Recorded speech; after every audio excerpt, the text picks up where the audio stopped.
À chaque enfant son histoire est heureux de vous raconter son histoire du jour. Bonsoir les enfants, vous allez bien? Baruch Hashem, Chag Sameach, Gut Yom Tov. Vous savez pourquoi je vous souhaite Chag Sameach? Eh oui, aujourd'hui c'est Yud Tet Kislev, un jour très kadosh et très spécial. Le jour de la libération de prison de l'Admor HaZaken.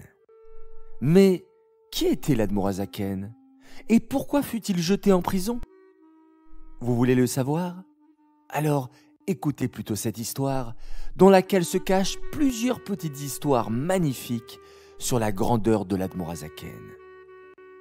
Le Rabbi Shneor Zalman, qu'on appelle aussi l'Admor HaZaken, a diffusé la Chassidut Chabad et a écrit un livre très kadosh dans lequel il dévoile beaucoup de secrets de la Torah et dans lequel il nous apprend à servir Hachem avec profondeur et avec joie. Ce livre, c'est bien sûr le livre du Tanya. Malheureusement, certains juifs s'opposaient à ce qu'on diffuse la Chassidoute et ils étaient contre l'enseignement du Rabbi Shneor Zalman. Ces juifs décidèrent de faire quelque chose pour que le rabbi soit mis en prison. À cette époque, l'Admor HaZaken, qui habitait en Russie, avait encouragé les Juifs à donner de la tzedaka aux Juifs d'Eretz Israël. Mais à ce moment-là, la terre d'Israël était sous domination turque et les Turcs étaient en guerre contre la Russie. Les opposants de l'Admor HaZaken dirent donc au gouvernement de Russie que le rabbi trahissait son pays en envoyant de l'argent aux ennemis turcs. Bien entendu, ce n'était pas vrai du tout. Le rabbi n'avait rien à voir avec les Turcs et voulait juste donner la tzedaka aux Juifs en Israël. Mais le gouvernement russe crut aux accusations et vint arrêter l'Admor HaZaken chez lui, dans la ville de Liozna, en Russie. Les policiers vinrent chercher l'Admor HaZaken avec une calèche toute noire, qui n'avait même pas une seule fenêtre. « Oh là là !» s'écrièrent les chassidim en pleurs lorsqu'on vint arrêter le rabbi. Il transporte l'Admor HaZaken dans une calèche toute noire, sans fenêtre. C'est la calèche destinée aux grands criminels. Que va-t-il se passer avec notre rabbi? Mais alors que les chassidim s'organisaient pour prier pour le rabbi et pour aider à sa libération, la calèche noire, dirigée par les policiers russes et par 2 chevaux, s'éloignait de plus en plus. On était déjà vendredi, 6 heures avant le début du Shabbat. Le Rabbi Shneor Zalman s'adressa alors aux policiers. « Je ne veux pas voyager durant le jour du Shabbat. S'il vous plaît, pouvez-vous arrêter la calèche et nous reprendrons notre voyage après la sortie du Shabbat demain soir ?» Le policier éclata de rire. « Ha ha ha ha! Tu as cru qu'on allait obéir à tes volontés? Il n'est pas question de s'arrêter.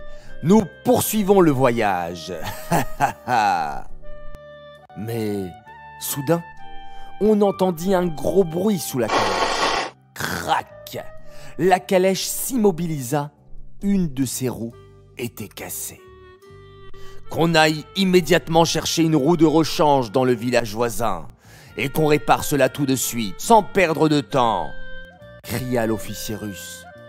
Rapidement, on emmena de quoi réparer la roue et la calèche reprit son chemin.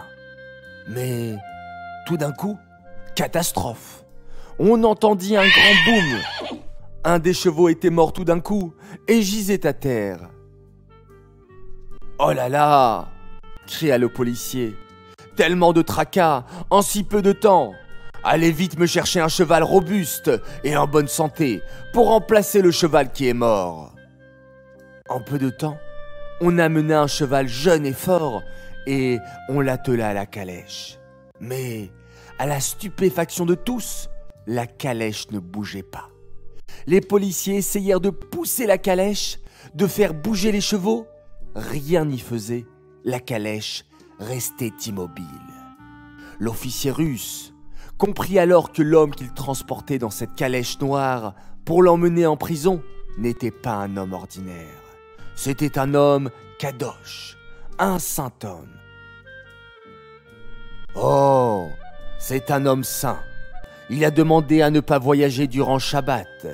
Et c'est pour cela que la roue s'est cassée, que le cheval est mort et que la calèche ne bouge plus. Il demanda alors à l'Admorazaken s'il pouvait juste voyager jusqu'au village voisin pour y passer le Shabbat et continuer leur route ensuite. Mais le rabbi refusa. Il permit juste de déplacer légèrement la calèche dans les champs au bord de la route et c'est là-bas qu'ils passèrent tout le Shabbat.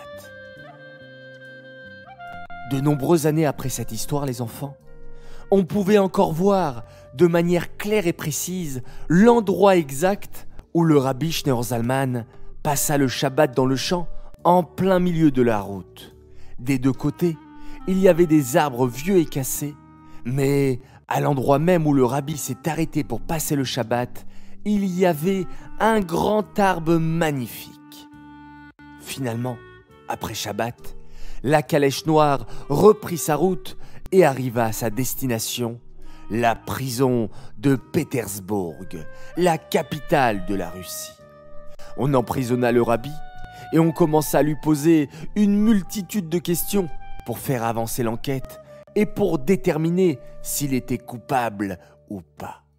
Très vite, tous les officiers et tous les ministres qui venaient poser des questions à l'Admorazaken se rendirent compte qu'il n'était pas en présence d'un homme ordinaire.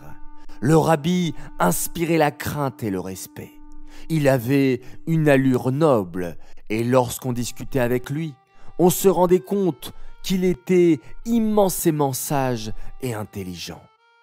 Une fois, pendant la nuit, il fallut faire sortir le rabbi Schneur Zalman de sa cellule de prison pour l'emmener dans une salle spéciale pour les interrogatoires.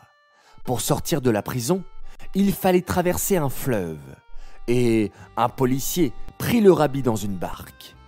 Le rabbi demanda alors au policier : « S'il vous plaît, monsieur le policier, pouvez-vous arrêter la barque un petit instant ? Je voudrais faire le Kiddush Levana, la prière spéciale que l'on récite sur la nouvelle lune qui apparaît dans les premiers jours du mois juif. »«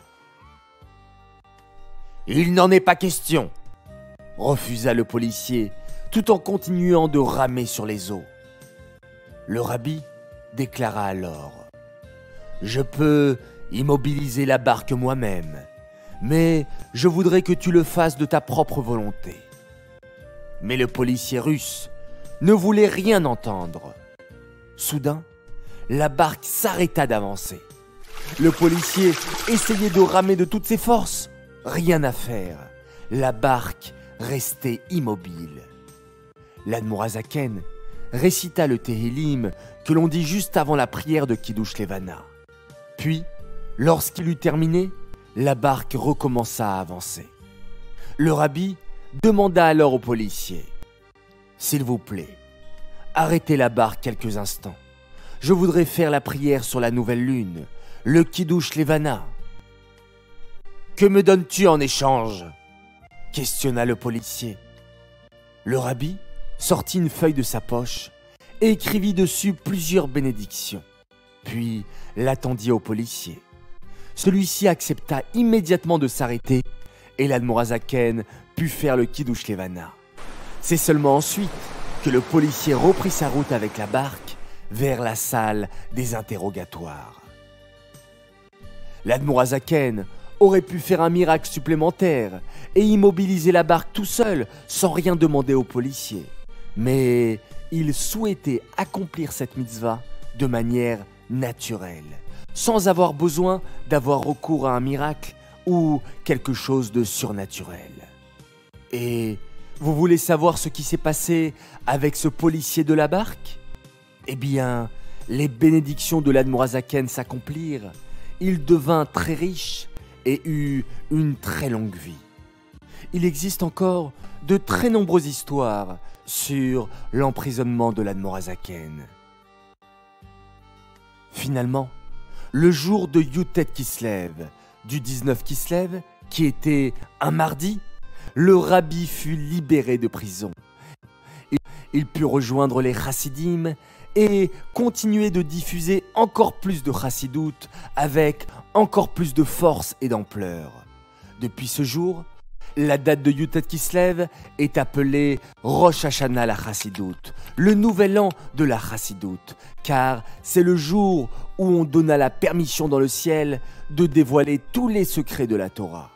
Jusqu'au jour d'aujourd'hui, nous pouvons étudier la Chassidoute et mettre en pratique ses enseignements pour nous rapprocher le plus possible d'Hachem et accélérer la venue du Mashiach.